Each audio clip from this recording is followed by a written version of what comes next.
Classical Kaposi Sarcoma is one of three types of Kaposi sarcoma. The endemic type in Africa, the AIDS-related or immune-compromise-related Kaposi sarcoma, and the classical. It's a sarcoma of the vessels in the skin that usually involves elderly men of Mediterranean origin.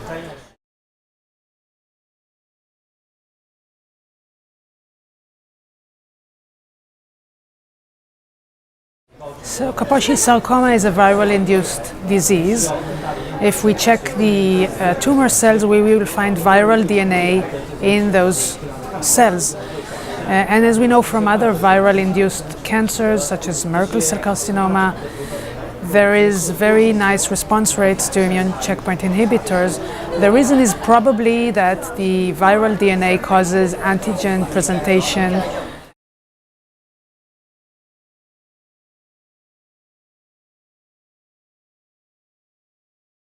The current standard of care for classical Kaposi sarcoma is chemotherapy, either zinc alkaloids or pegylated doxorubicin, paclitaxel. Some places use interferon gamma, which is also an immune stimulator. The limitation of these drugs is obviously side effects for chemotherapy and the short duration of response in chemotherapy.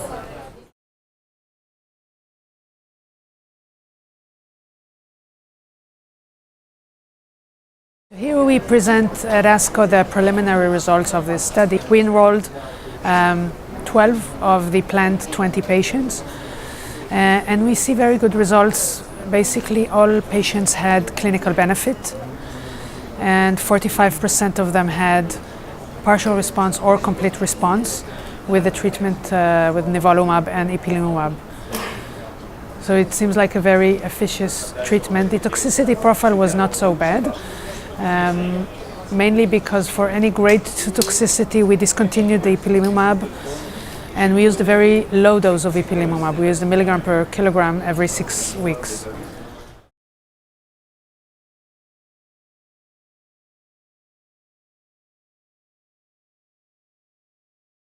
Well, since all patients had some benefit from treatment, either stable disease or partial or complete response, it's very hard to assess who is more likely to benefit.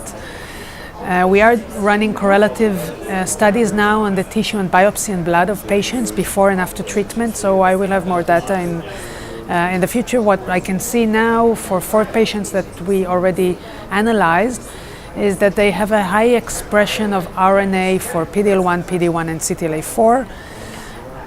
We will complete the analysis further along after we complete recruiting all patients.